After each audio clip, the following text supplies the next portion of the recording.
Well, thank you, Jerry, and good morning. I was looking forward to this after Mary Kramer gave me the news. I found pretty surprising that I got a good rating for last year's speech.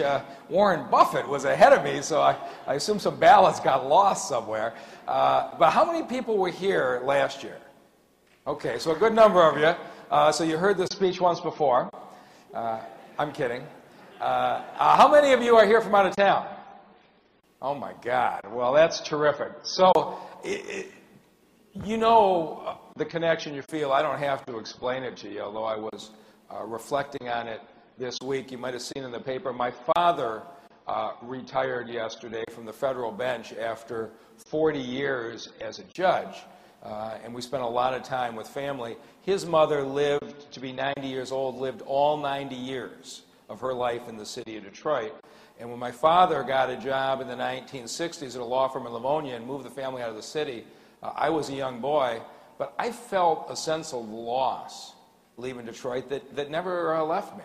And so when I got the opportunity to come back and participate, it was an emotional thing. And as my father says, what he thinks is even more surprising than me being the mayor is that 4 of his adult grandchildren have gotten out of school and moved back to Detroit. And so we're seeing something that for generations nobody thought would happen. And so those of you who were here last year know that every Wednesday morning at our cabinet meeting, our team gets up and reports it on one thing. We have one goal, and that's reverse Detroit's population decline, and we live with these numbers. And many of you are in those numbers, right?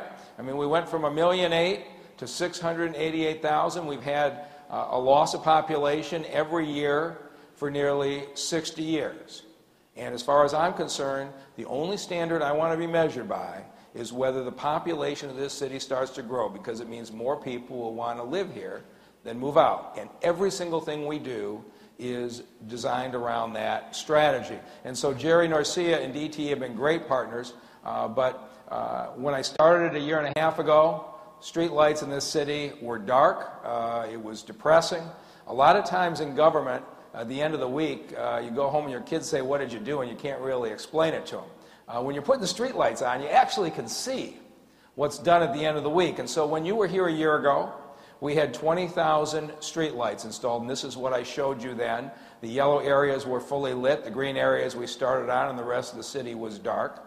And I'm happy to say today, we have 55,000 lights in, and every neighborhood is lit across the city. And so people can feel the difference. And this is it. Block after block used to look like this, and now it looks like this. And the main streets, we did the neighborhoods first and the main streets second, but the main streets are being lit to a standard you could read a magazine at night. And if you drive down Jefferson or Grand River, you'll actually see them putting up the poles on the main streets right now.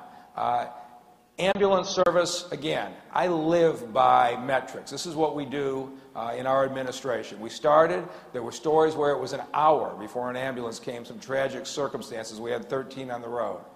When you were here a year ago, I was pretty proud of the fact we cut it to 13 minutes and 44 seconds. And last week, we're down to 9 minutes on ambulance response time. It wasn't easy. We hired 100 new EMTs. We've got 38 working ambulances, so now we have 24 on the road, but we can maintain the others. And we just put in a new system where when you call 911 for a sore leg, we no longer dispatch the ambulance. We find a more appropriate way to respond. And it's amazing now. People have come to accept the fact ambulances show up when you call. In other cities, that's a given. In Detroit, it took some work. Bus service, as Jerry mentioned, I ran the smart bus system. There was nothing more heartbreaking than the bus service. You need 188 buses to make schedule, and in January there were 138. You would drive through this city. Remember how brutal that winter was 2 winters ago? I mean, people just standing on the corner. They'd be waiting an hour for a bus to show up, and God help you if you had to make a connection, because not only did you have to wait for an hour for the main bus, but you had to stand out there and wait an hour for the connection. You couldn't rely on a bus to get to work, to get to school. So when you were here a year ago, we got that up to 164. And last week, not only did we get out the whole 188, but we beat it. We are making full schedule on the buses. And for the third of the households in this city that don't have a bus, this is huge. The bus service is opportunity. Everything in this town starts with a job, but if you can't get to the job, you have no path. And so it took hiring 100 new drivers, it took 30 new mechanics, but the big thing was we needed new buses. The buses we had were so broken down, our mechanics would take buses that had been nearly totaled in a crash, put them back together and put them on the road because that's all we had.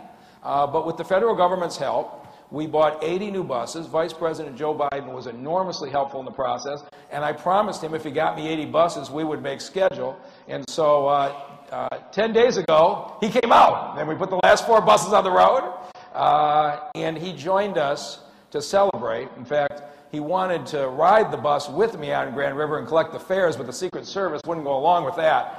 But it gives you a sense of how the country is behind us. Our DPW team, I just got so tired of how dirty this city looked. I mean, people just dumped stuff and nobody cared.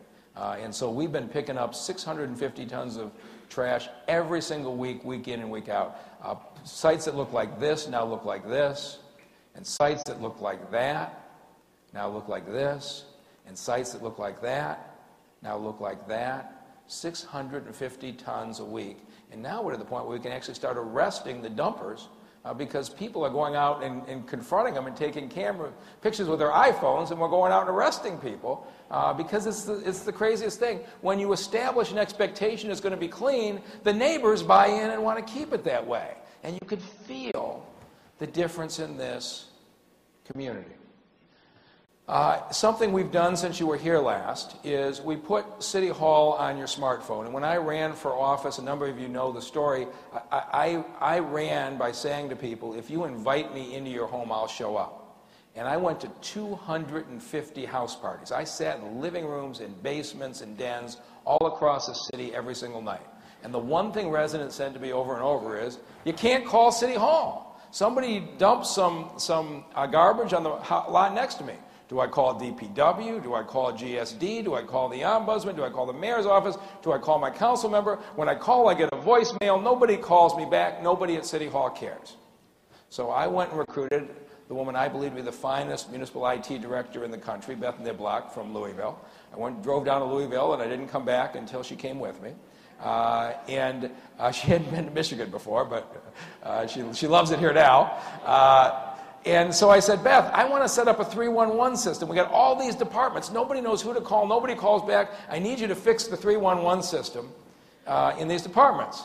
And Beth said to me, you are so 1980s. She says, we don't need a telephone system. She says, we'll put it on an app. And so she started something we call Improve Detroit. And it went in last May. You can get it on your phone.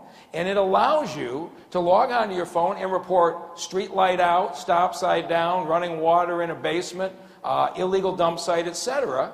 And when you put it in, you immediately get an email back from us. Thank you for your request. We'll be out there. If we need follow-up information, we text you. And when it's closed, we send you a message telling you the problem's resolved. Just as importantly, I get a weekly report. And everybody has a service standard. It's 48 hours to replace a street light. It's 24 hours to stop running water. And I get a report every single week from every department on how we're responding. 70% of all complaints coming into city government now come in on the smartphone, the Improve Detroit app. People feel now like City Hall actually responds, and I didn't have to figure out how to get 20 departments to answer the telephone and call back. We're starting to get smarter, and we're starting to get the people to believe that city government cares. Blight is a big part of what I live with every day, and we're taking houses down at a rate of 100 to 150 a week. The next largest blight elimination program in America is Cleveland, which has an outstanding reputation for their efficiency.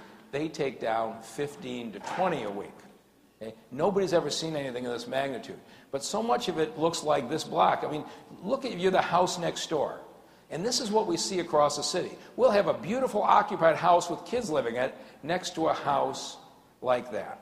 And so what we have done is this. Historically, this city was knocking down houses in what I would call a mindless pattern. There'd be 5 abandoned houses on a block, and the demo crew would come down the block, they'd knock down one house, and they'd leave. They wouldn't have changed anything on the block. The exodus continued. And so we got $100 million in federal demolition money, and the Fed said, we want it concentrated in specific areas, which makes great sense. And so when I started, these were the areas the Feds were allowing us to demolish. I convinced them to expand them to every neighborhood in the city that's at least 80% occupied. So Dan Gilbert and his Blight Task Force just did this phenomenal thing of creating a tool that we can see where every abandoned house is. And here really is the point. If you go to a block that has 20 good houses and one burned out house, and you knock down that burned out house, you have increased the property values of the other 20 houses on the block. If you go to another neighborhood where there's 2 occupied houses and 10 burned out houses, and you knock down a burned out house, you haven't changed anything.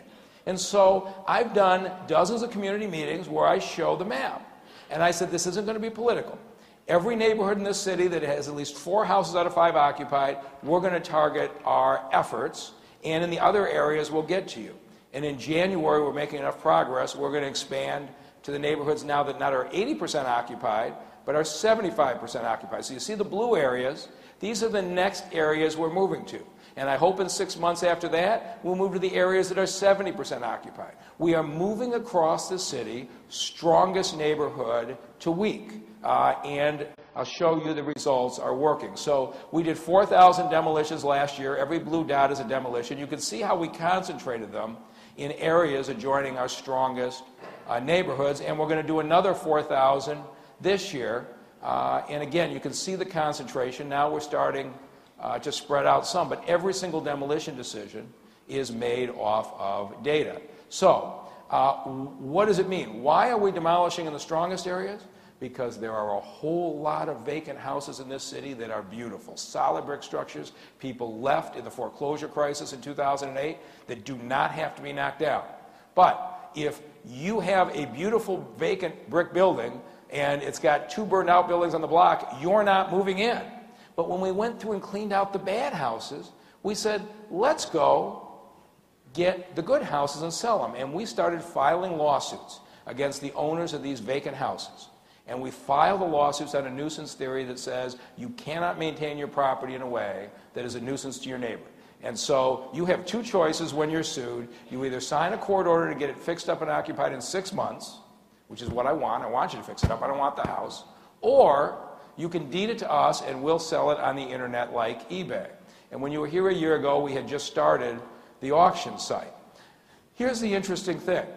We're filing 50 suits a week, and you see those kind of red and blue dotted lines? We're doing an entire neighborhood at once. So instead of scattering around the city, we'll file 50 suits, take 50 vacant houses the same day. And that day we will go and poster every house in that neighborhood that's vacant with this poster saying the house is about to be seized, call us and reach a settlement. Everything is being done methodically. And so 15 months. How much can you actually sue in 15 months? Well, it turns out quite a bit. 2,927 lawsuits against owners of abandoned houses that we have filed. 499 of them signed a consent agreement. They're fixing up the house. I got almost 500 houses being fixed up and people moving in without us having to do anything. Another 1,000 we took title to. We've sold almost 500 of those on the auction site. And the interesting thing is, we haven't lost a single suit. Not one time was somebody able to go in and convince the judge, yeah, they left the house abandoned, but no, judge, I shouldn't be forced to fix it up or turn it over to the city. And so now they aren't even bothering to fight us. After you've won 2,000 or 3,000 in a row, they aren't bothering to fight us anymore. And so the program's working. The auction site, if you haven't checked it out, buildingdetroit.org. Anybody who's interested in moving back to the city, we have some great bargains. It's good if you have some skills at home renovation, given the condition of some of these buildings. But this is what the website looks like. And where typical sales price is under $10,000, we've had some go as much as $100,000 in the Boston Edison neighborhood. And so just to give you a sense, this house on Mansfield on the west side, auctioned for $20,000. Now look at that. Can you believe somebody walked away from that house? But what happened is a bunch of other people walked away from their houses, and so they did too. This house on Edinburgh was auctioned for $36,000. This house on West Outer Drive, those of you who are from Detroit, you can't imagine that people walked away from houses on Outer Drive. Sold for $40,000. We are auctioning 3 every single day. Starts at 9 in the morning, ends at 5 at night, 7 days a week, and people are moving into these neighborhoods. And so this is where we started, in the area behind Mary Grove College a year ago. This was the very first house that signed a consent agreement pursuant to a lawsuit. And here's how it looks today. And so, is this stuff working? This house on Prevost, when we sued, here's how it looks today. This house on Yorkshire on the east side, East English Village, beautiful neighborhood. Here's how it looks today. Another house on Yorkshire. Here's how it looked a year ago. Here's how it looked today. This is what I get to do all day. I drive these neighborhoods. I get a little map in my car. This house on Ohio in the Marygrove neighborhood, here's how it looks today. And if you want to see what the insides look like, here's the inside of that Ohio house at the time we took it in the lawsuit. Here's how it looks today. A bedroom in the Ohio house, and here's how it looks today. This is what we are doing hundreds and hundreds of times because people want to move back to the city. Boston Edison, this house on Longfellow. Look at the inside of this. Can you imagine somebody walked away from that house? Here's how it looks today. Can you see why I enjoy this job? Okay? You can feel what's going on in this city. Over and over, people are moving back in. And so just look at that. Can you imagine being a neighbor living on that block and what you were living with a year ago and now what you have on your block today? Now the neighbors are painting their gutters. They're planting flowers. We're seeing property values increase across the city because this is working. And so this is the Marygrove neighborhood, and Dan Gilbert's database gives us his tool. 136 vacant houses. The original report a year ago said we had to demolish 136. Because we have gone in with these lawsuits, this is our maps every week. As they start off as vacant, as we sue and somebody signs a court order, we make them yellow. As we take title to them, we make them light green. As they're either fixed up and occupied or demolished, we make them dark green. So every neighborhood in the city we're suing on, the map is changing from red to green every week, but we're only going to have to demolish 35 houses. We saved 100 houses in one neighborhood that people are moving into. Boston Edison, we had 142 vacant houses scheduled for demolition a year ago. We're only going to have to demolish 2 because we intervened on the neighborhood. East English Village over by Grosse Pointe, if you haven't seen it, what a beautiful neighborhood. 265 houses vacant a year ago. We're only going to have to demolish 8. This is what is going on in the city. And so this is the single most important thing I'm going to show you, which is what's happened to single-family home prices. Anybody hear somebody say downtown and midtown are going great, but what about the neighborhoods? Right? 90% of the time, the person that says that does not live in the city of Detroit, because that statement reflects complete ignorance of what is going on. What is really going on is the neighborhoods that we are targeting are coming back faster than other neighborhoods. It's uneven. But so here's the map that I'll show you. This comes off the MLS real estate database as of Monday. Single-family home sales, 2014 through 2015. So on that map, the white areas had less than 5 sales. So you got Hamtramck and Highland Park in the middle of the city that, of course, that we don't count as ours. You've got the State Fairgrounds up at the top of the picture. You've got Rouge Park. Anything in the downtown, midtown area, it's condos and lofts, so it doesn't show up as single-family home sales. And other white areas of the city there, they just have so little there were less than 5 sales. In the red areas, the sales price this year has declined from last year. We got work to do in those areas. The light green areas, last year to this year, were up between 0 and 25%. The dark green areas, the sales price this year is publicly reported by the real estate database. The dark green areas, the property values are up more than 25% from a year ago. Look how many dark green areas you have across the city. So yes, downtown and midtown are doing very well, but there are neighborhoods across this city doing very well. And if, for those of you who might be interested in apartments or condos or commercial, the real estate patterns track almost identical. That where the commercial properties are going up is the areas adjacent to where the residential properties are going up. Because when the people start to fill in East English Village, the East Warren Strip adjacent to that is now starting to get activity on the commercial side. And so if you're wondering, gee, did I miss the boat, I'll give you a sense of it. Everybody knows Rosedale out on the west side, the North Rosedale neighborhood. Give you a sense of how this works. In 2014, the average sales price in North Rosedale was $60,000. This year, it's over $75,000. It's up about 27%. Sounds like maybe you missed your opportunity, except that in 2008, North Rosedale homes went for over $150,000. And so what we're seeing is we're starting to go the right direction, but there is a long way to go. Most of the rest of America has recovered almost 100% in the property values from 2008.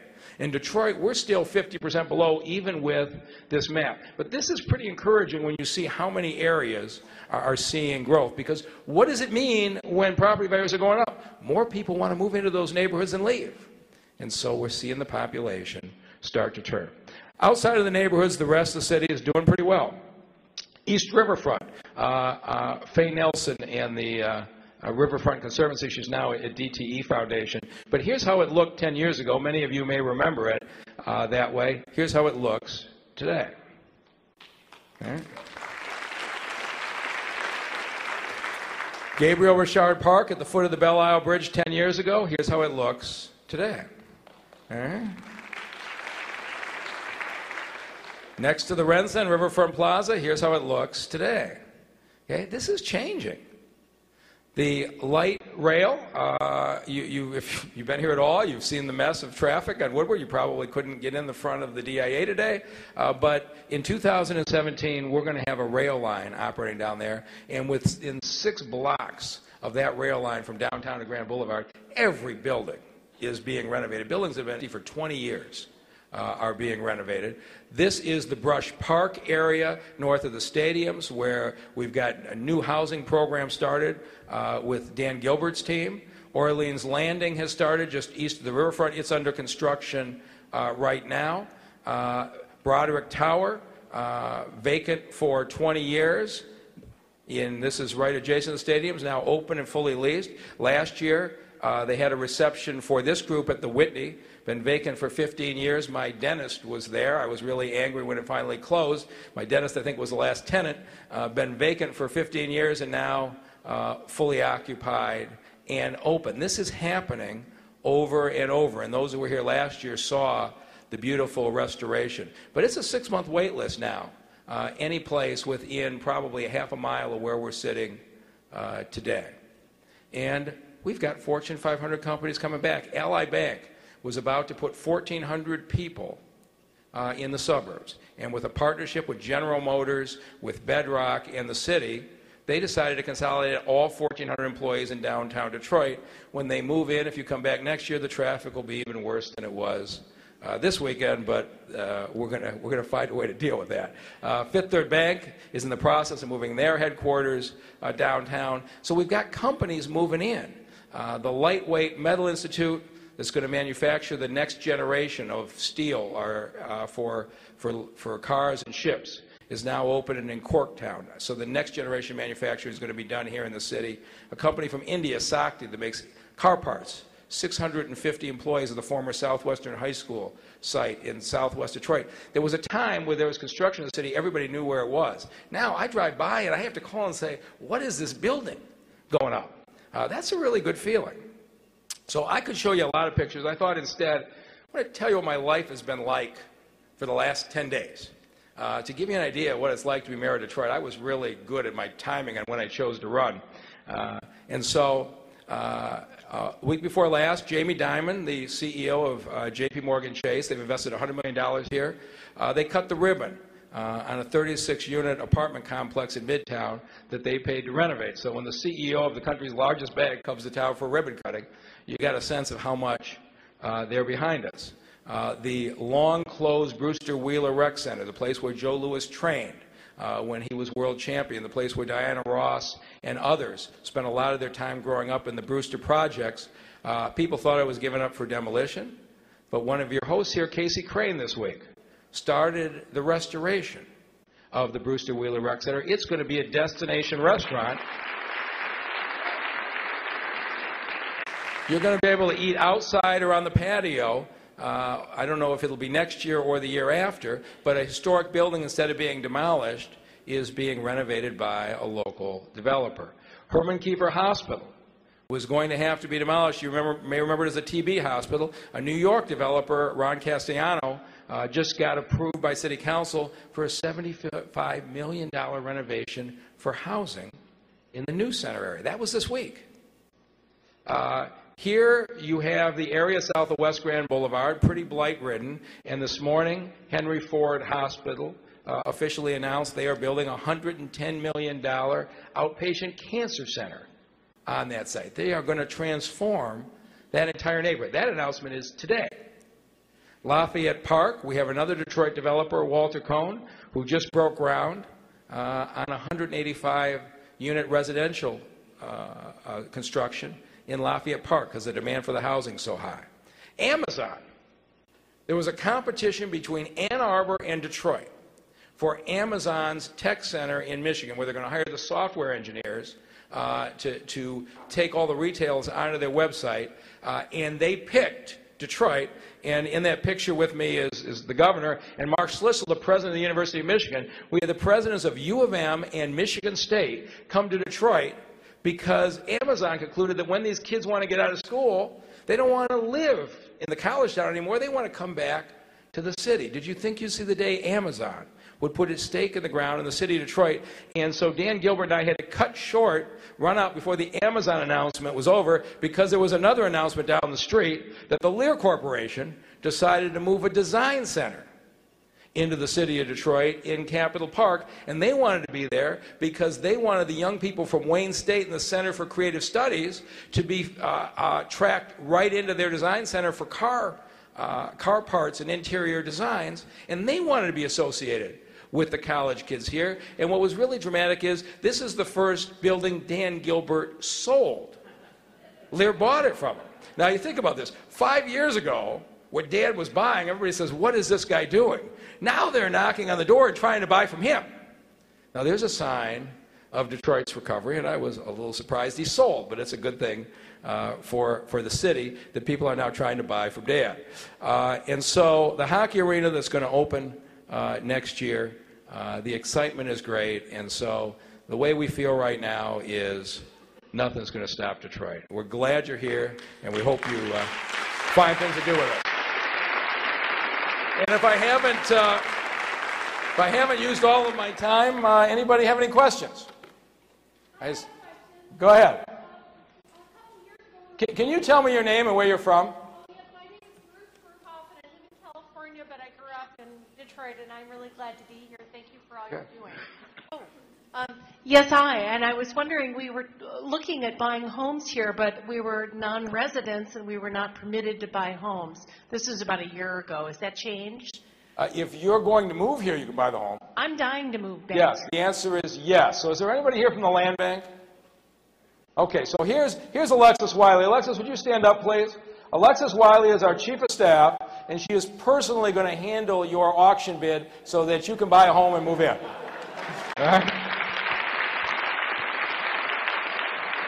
So Alexis is our real estate agent if anybody else wants a house. She's actually looking at East English Village herself. She can give you some tips. Go ahead. Yes, sir. Oh. Hi, I'm Royal Bryson. I'm from the Detroit. I live in the San Francisco Bay Area. A long time ago, I heard talk about shrinking the city. Your infrastructure can't support it. You went from 1.8 million to 688,000. Is that still a plan, or what's going to happen with that? Yeah, you know, shrinking the city to me is an insensitive phrase. It caused my predecessor a great deal of damage, because here's what you find. Even in neighborhoods where there's 3 or 4 houses left, you've got a lady who's lived there for 40 years, who's painting her fence, who's planting her flowers, who raised her family in the neighborhood, and is not going to move. You cannot go to her to say, we're turning off the lights and stopping to maintain the road, you got to move. And that was the original message, and people reacted to it as severely, badly as you would expect. What we are doing instead is saying every neighborhood has a future. That future may not be entirely filled with homes. And so as we have progressed from improving the strongest neighborhoods, we're going to move next to offering voluntary options for people to move from some of the weaker neighborhoods into the stronger neighborhoods. And we just got a significant grant, $9 million from the federal government to go with what we're doing in our local water system. But we have a problem. August of last year, we had, 20,000 houses flooded in a rainstorm because it overwhelmed our storm sewer capacity. We are building a major green infrastructure project. We're going to take this broad swath of vacant land and use them to hold the water on site in retention ponds and the like, so we don't have to build some billion-dollar underground storage system. And so we're going to reuse land in constructive ways like gardening and green infrastructure and the like. I don't see that as shrinking the city. I see that as making sensible uses neighborhood by neighborhood, but shrinking the city is not a phrase that we use.